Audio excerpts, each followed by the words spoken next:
मेरे प्यारे मित्रों नमस्कार। आज हम बात कर रहे हैं lecture number 18 OP Gupta fluid mechanics. आज का पहला क्वेश्चन है क्वेश्चन नंबर 86। कह रहा है टरबाइन इम्पेलर आर। मैंने आपको पिछली क्लास में बताया था टरबाइन के बारे में।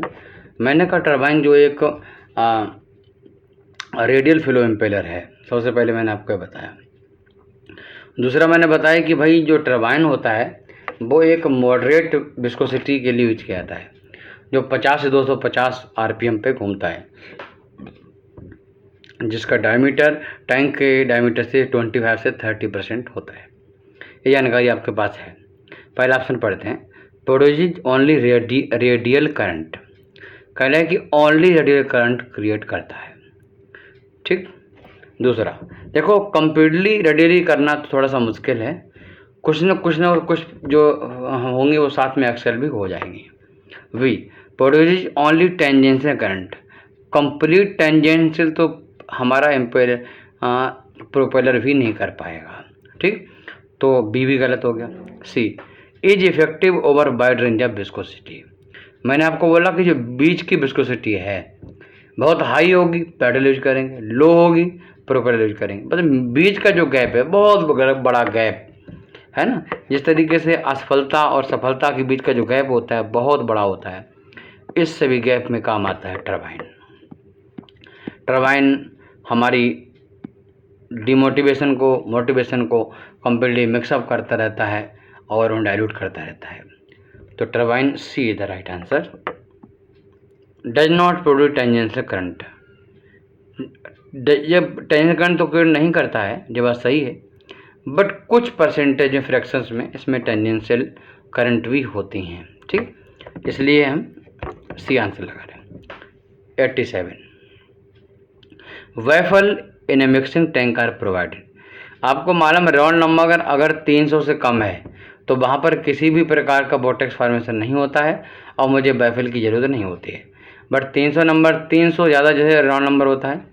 रेनॉल्ड नंबर, ठीक, रेनॉल्ड नंबर टैंक के लिए निकालते हैं तो फार्मूला होता है n² DA/μ।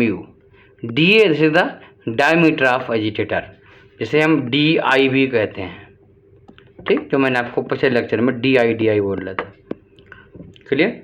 तो इसकी वैल्यू अगर 300 से कम है तब मुझे कोई ज़रूरत नहीं है वेफल लगाने की, क्योंकि वेफल जो होती हैं वो वोर्टेक्स को दूर करने के लिए और स्वेलिंग को दूर करने के लिए लगाई जाती हैं। ठीक, 87 ए का ऑप्शन पढ़ते हैं। 87 में कह रहा है कि भाई reduce swelling and vortex formation. ठीक, तो अभी मैंने सीधा बोला ही था किसके लिए यूज की आती हैं, तो 87 का ए द राइट आंसर। और आगे पढ़ते हैं। कह रहा है increase the structural strength of the tank. Tank की स्ट्रेंथ के लिए नहीं लगाते हैं। ठीक, देखो हमारे पास टैंक है, आपने कई बार देखा होगा, साइड से एक ऐसी प्लेट लगी रहती है। इस प्लेट को हम क्या बोलते हैं, इस प्लेट को हम बैफल कहते हैं। जबकि जब हम पढ़ते हैं हीट एक्सचेंजर तो हम वहाँ बैफल दूसरी होती है। जहाँ पढ़ते हैं कई बार बहुत सारे इक्विपमेंट में बैफल टर्म यूज होता है। फॉर एग्जाम्पल आप लोगों ने क्रिस्टलाइजर देखा होगा, और मैंने आपको इस टाइप क्रिस्टलाइजर हीट एक्सचेंजर में हीट ट्रांसफर में पढ़ाया था। इसमें 3 पॉइंट्स होते हैं वैक्यूम के।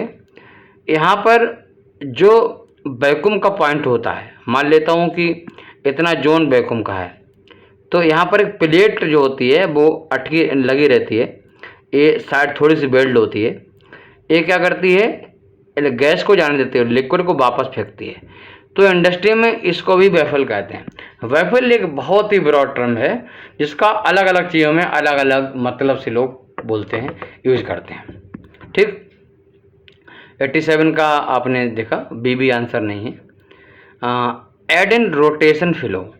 जो रोटेशन फ्लो होता है उसको ब्रेक करने के लिए हम लगाते हैं वेफल, इसलिए सी भी आंसर नहीं है और D none of this right.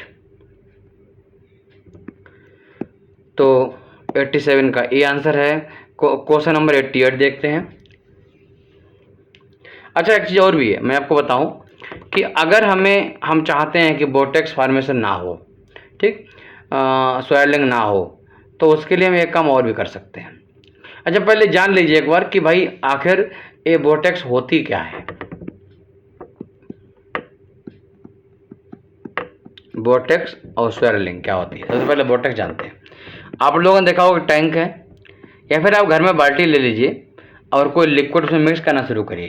आपको याद होगा पहले हम लोग जो नील आता था, नील है ना, वो ब्लू कलर, उसको हम मिक्स करते थे पानी में, फिर अपने बनियान वाइट कलर की जो भी है उनमें डुबोते थे। तो ऐसा करने पर आपने चीज़ देखी होगी, है ना। आइए बताते हैं।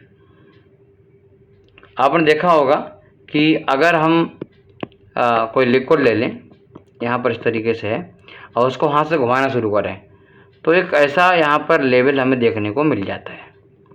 लिक्विड हमारा किनारों पर उठ जाता है और सेंटर में थोड़ा डाउन चला जाता है। ठीक, इस पूरी घटना को हम क्या बोलते हैं, वोर्टेक्स फॉर्मेशन कहते हैं। यहाँ पर लगा होता है हमारा प्यार एजिटेटर। ठीक, घुमा रहे हैं, हाथ से नहीं घुमा रहे हैं तो एजिटेटर से घुमा रहे हैं। अब यहाँ पर इसको हमारा वोर्टेक्स फॉर्मेशन हो गया। ऐसा जो कर्व, जो इस कर्व जैसा बनाया मैंने, जैसे लाइक पैराबोला, और ऐसा वाला कर्व जो होता है एट लो स्पीड पे निकल के आता है। मतलब बहुत लो नहीं हो, बहुत लो होगी तो कुछ बनेगा ही नहीं, मतलब लो स्पीड रेंज में। ठीक, तो ऐसा वोर्टेक्स फॉर्मेशन होता है। अब मैं क्या करूं, हाई स्पीड कर दूं। ठीक, high speed at high speed. ठीक, अब मैं हाई स्पीड कर दूं तो क्या होगा कि आप देखोगे कि जो वोर्टेक्स हमारा पहले इस तरीके से बनता था, अब वो कुछ ऐसा बनने लगा है, जस्ट लाइक अ ट्रायंगल, मतलब पूरा शार्प हो गया है, समझे, शार्प हो गया है इस तरीके से। ये ऐसा वोर्टेक्स आपको देखने को मिलेगा एट हाई स्पीड। अच्छा, दूसरा क्या है कि अगर हमारे पास मान लो कोई रिएक्टर है, या फिर कोई भी हमारे पास सेपरेटर है, या फिर कोई हमारे पास क्लासीफायर है, तो उसमें लिक्विड का लेवल है और हम क्या कर रहे हैं, इसको मिक्स कर रहे हैं। ठीक, अब इसको सडनली अगर हम ऐसे करके, नीचे से एक बाल्ब है, ठीक, ये बाल्ब है, अभी बंद है तो सिस्टम ओके, मिक्सिंग हो रहा है। बट जैसे ही अगर हम इसको खोलेंगे, ओपन करेंगे, अगर हम इसको बाल्ब को ओपन करेंगे, तो अब इसमें एक अलग टाइप का एक शेप बनता है। इसको भी हम जस्ट लाइक अ वोर्टेक्स कह सकते हैं। यहाँ पर जो लिक्विड का लेवल है, वो आप देखोगे कि यहाँ पर लिक्विड का लेवल डाउन हो गया है, समझ गए, पूरा लिक्विड इस तरीके से हो गया है। ऐसा लग रहा है कि पूरा लिक्विड घुसा जा रहा है इसके अंदर। आउटलेट है, सीधा आउटलेट। ठीक, दिस इज द आउटलेट।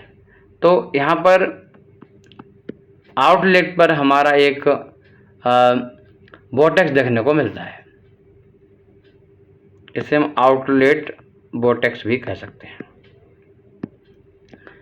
अगर स्वेरलिंग की कहानी बताएं आपको, कई बार आप लोगों ने किसी बाल्टी में कुछ घोला होगा तो देखा होगा लिक्विड क्या करता है कि एक बंच ऑफ लिक्विड वो ऐसे घूमने लगता है, घूमने लगता है। ये जस्ट लाइक ऐसे समझिए, एक बड़ा सा हिस्सा है जो कि घूम रहा है, पूरा घूम रहा है और फिक्स है। अगर इतना मोटा है तो वो उसी मोटाई में, उसी वैल्यू में, उसी पार्टिकल सिचुएशन में, सेम पोजीशन में वो घूम रहा है, वो मिक्स नहीं हो रहा है। तो इससे मिक्सिंग अफेक्टेड होती है, और मिक्सिंग इफेक्ट होने से अगर कोई रिएक्शन हो रही है तो वहाँ पर रेट ऑफ रिएक्शन में अफेक्टेड होती है। अगर कोई separation phenomena due to mixing हो रहा है, जैसे कि बात करें हम एक्सट्रैक्शन की, तो वो सब चीज़ें यहाँ पर हमारी प्रभावित होती हैं। मिक्सिंग बहुत महत्वपूर्ण फिनोमेना है, चाहे यूनिट ऑपरेशन के लिए और चाहे वो यूनिट प्रोसेस के लिए। अब क्वेश्चन, तो इस तरीके से घूमने से क्या होता है, मिक्सिंग प्रभावित होती है। इसको हम क्या बोलते हैं, इसको हम स्वेरलिंग बोलते हैं। Right, this is the swirling. अब इनको दूर कैसे करना है, हालांकि मैंने आपको पढ़ा रखा है, फिर ये बता देते हैं।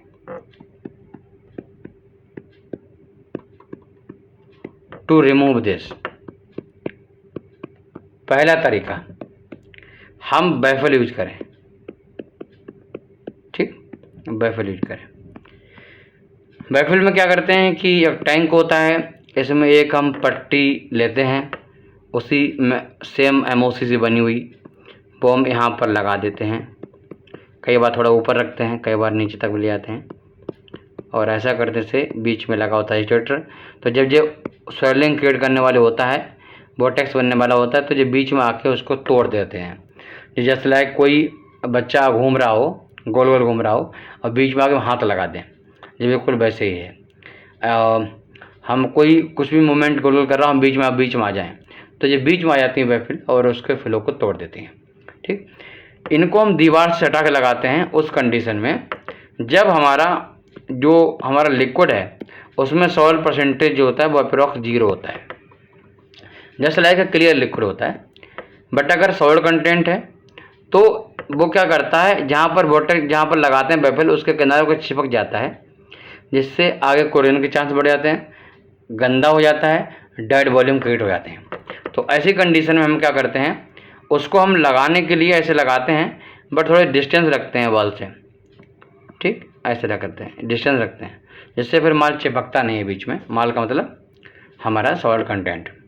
ठीक, अगर हमारा सम पार्ट जो होता है उसमें सॉइल होता है, some part of soil. Clear, ये बात आपको समझ आ गई। ये पहला तरीका है। दूसरा तरीका है alignment of agitator. Normally agitator जो होते हैं वो सेंटर में लगाए जाते हैं, बट अगर वोर्टेक्स की प्रॉब्लम ज़्यादा आ रही है तो हम एक काम कर सकते हैं, हम सेंटर में ना लगा के हम थोड़ा ऑफ सेंटर होके लगा दें एजिटेटर को। ऑफ सेंटर, इसको बोलते हैं ऑफ सेंटर्ड इम्पेलर या फिर एजिटेटर। ठीक, या फिर हम ऐसा करें, हम सेंटर पर ना लगा के हम एंगल से लगा दें, मूव करें, तब भी हमारी ये प्रॉब्लम दूर हो जाती है। तो भैया आप देखा क्वेश्चन नंबर 87 का आंसर था ए। चलिए अब हम पढ़ते हैं क्वेश्चन नंबर 88। मुझे लगता है कि ये जानकारी आपके बहुत काम आएगी अगर आप इंडस्ट्री में हो, किसी भी कंपटीशन एग्जाम तैयारी कर रहे हो, किसी भी कंपटीशन की, इवन द गेट की एग्जाम तैयारी करोगे, तो आप देखोगे कि कोई भी कॉन्सेप्ट हमारी क्लास से बाहर नहीं आएगा। क्वेश्चन नंबर 88 कह रहा है कि क्वेश्चन नंबर 88 कह रहा है power required for mixing Newtonian fluid as a function of. देखो, जो पावर रिक्वायर्ड होती है उसको हम पावर नंबर से रिप्रेजेंट करते हैं, और वो जो है वो फंक्शन होती है दो चीज़ों का। एक तो होता है फ्राउड नंबर का और एक होता है रेनॉल्ड नंबर का। ठीक, अगर वोर्टेक्स फॉर्मेशन नहीं हो रहा है, इफ नो वोर्टेक्स, ठीक, वोर्टेक्स नहीं है, रेनॉल्ड नंबर बहुत ज़्यादा नहीं है, 300 से कम है, तो ऐसी कंडीशन में no need to consider Froude number. Vortex होता है तभी इसकी ज़रूरत पड़ती है। वोर्टेक्स होता है उससे एक्स्ट्रा पावर कंजम्पशन हमें करना पड़ता है अगर हम कोई स्पेसिफिक मिक्सिंग चाहते हैं, specific level of mixing acquired करना चाहते हैं। ठीक, एक बात ध्यान रखिए, अदरवाइज अगर हमारा रेनॉल्ड नंबर कम है तो simple power number is the function of power number is the function of only Reynold number. ठीक, only Reynold number.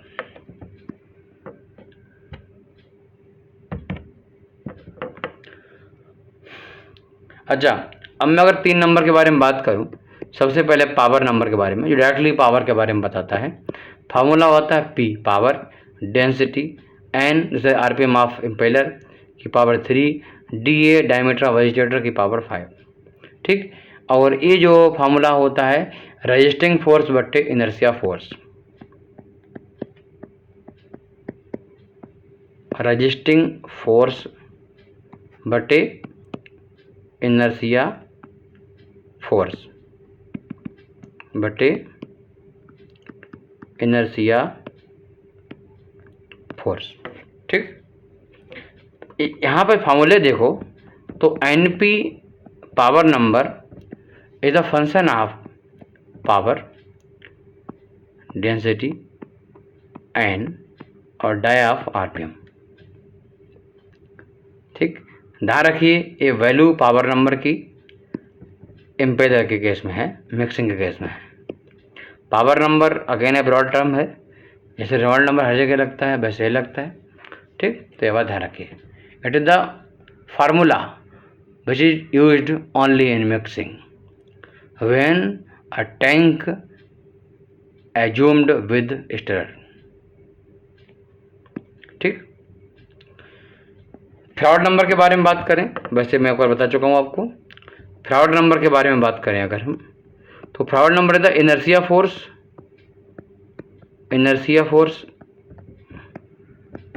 But external force सीधा ग्रेविटेशनल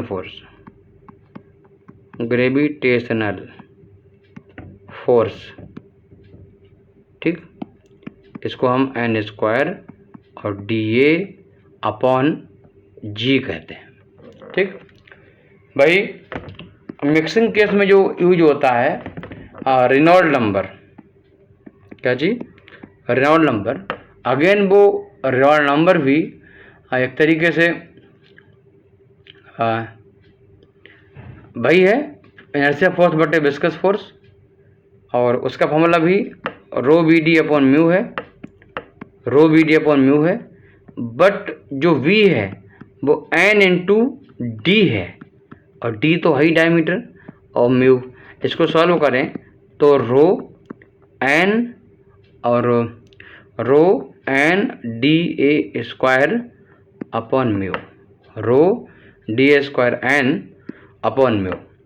ठीक, this is the value for Reynold number. ठीक, तो काफ़ी चीज़ समझ गए होगे। आइए अपने क्वेश्चन पहुंचते हैं। क्वेश्चन में क्या पूछ रहा था मुझसे? क्वेश्चन में पूछ रहा था आपसे 89 का पावर नंबर, 88 में कह रहा था कि power required for the mixing Newton force is a function of speed of impeller, हाँ, डायमीटर ऑफ इम्पेलर, हाँ, और विस्कोसिटी के ऊपर होता है, नहीं, डेंसिटी के ऊपर होता है, विस्कोसिटी नहीं होती है, इसलिए 88 का ए आंसर नहीं है। Density and viscosity of food only, यहाँ तक ठीक था, ओनली लगा, गलत बात कर दी उसने। डेंसिटी ऑफ फूड सी कह रहा है, विस्कोसिटी ऑफ द फूड तो भैया गलत बोल दिया, विस्कोसिटी नहीं कंसीडर करनी है मुझे पावर नंबर में। D is the right answer of these. क्या क्या फंक्शन है अभी मैंने आपको बताया था, पावर नंबर किस किस चीज़ों का फंक्शन है ये मैंने आपको समझाया था। This is our answer. ठीक, क्वेश्चन नंबर 90 देखते हैं, वो 89 देखते हैं।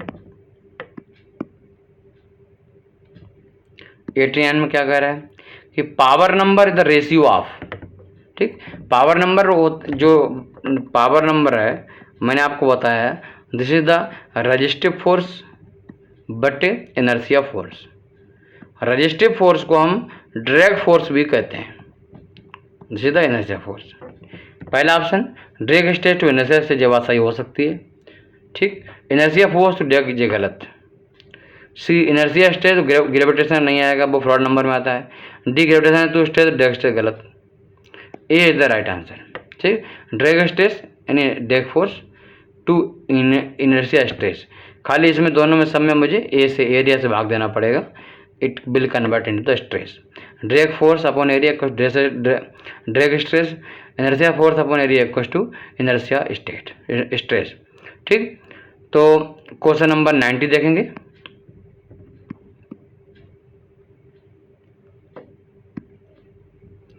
में कह रहा है fraud number the ratio of, मैंने आपको बताया कि जो फ्रॉड नंबर होता है वो इनर्शिया फोर्स बटे ग्रेविटेशनल फोर्स होता है। ग्रेविटेशनल फोर्स नीचे आएगा, क्यों? क्योंकि ये N²DA/G है, समझ गए? क्या है? N²DA/G है, यही तो वैल्यू है इसकी, तो ग्रेविटेशनल फोर्स नीचे आएगा। पहला option shear stress to gravitational stress, ये हो सकता है, मान लो, क्योंकि जी आपको कुछ नहीं मालूम, जी नीचे है। Drag stress to shear stress, अब देखो drag stress to shear stress जो होता है, चलो ठीक है, मान लो इसके आपको नहीं पता। इनर्शियल स्टेट टू स्थिर स्टेट, मान लो आपने कहा नीचे जे आएगा, जी आएगा, इसमें भी नहीं आया। Inertial state to shear state, अब आप कन्फ्यूज हो गए कि आपने बोला सर नीचे कैपिटल स्ट्रेस आएगा, बट इनर्शियल स्ट्रेस जब ऊपर आएगा तो ऊपर मेरे प्यारे डेंसिटी भी तो आएगी, आएगी कि नहीं आएगी? क्यों आएगी? क्योंकि आपने देखा पावर नंबर में नीचे इनर्शियल स्ट्रेस था, डेंसिटी आई, डेंसिटी आएगी, समझ गए? जो राउंड नंबर है उसमें डेंसिटी आती है, आती नहीं, क्यों? को ऊपर इनर्शिया फोर्स है, ठीक, अपन विस्कस फोर्स, जिसके जहाँ विस्कस फोर्स आएगा वहाँ म्यू नीचे आएगा, जो जिधर ऊपर नीचे जहाँ विस्कस फोर्स आएगा उधर वहाँ पर म्यू आएगा, और जहाँ पर इनर्शिया फोर्स आएगा वहाँ पर डेंसिटी आएगी। तो उसके अकॉर्डिंग आपको वहाँ डेंसिटी इसमें आ नहीं रही, इनर्शिया फोर्स होगा नहीं, ठीक, तो इसको कैंसिल कर दो। ऊपर आ रहा shear stress to dragon, shear stress to gravitational stress, ठीक,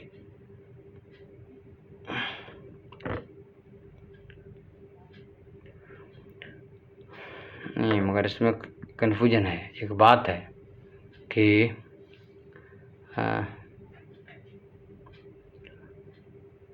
जी नीचे आ रहा है, और इसमें क्या होता है, इसमें नीचे मास आता है, मास क्या होता है, rho into volume into density, तो रो से रो कैंसिल हो जाएगा, तो यहाँ पर मास आता है, समझे?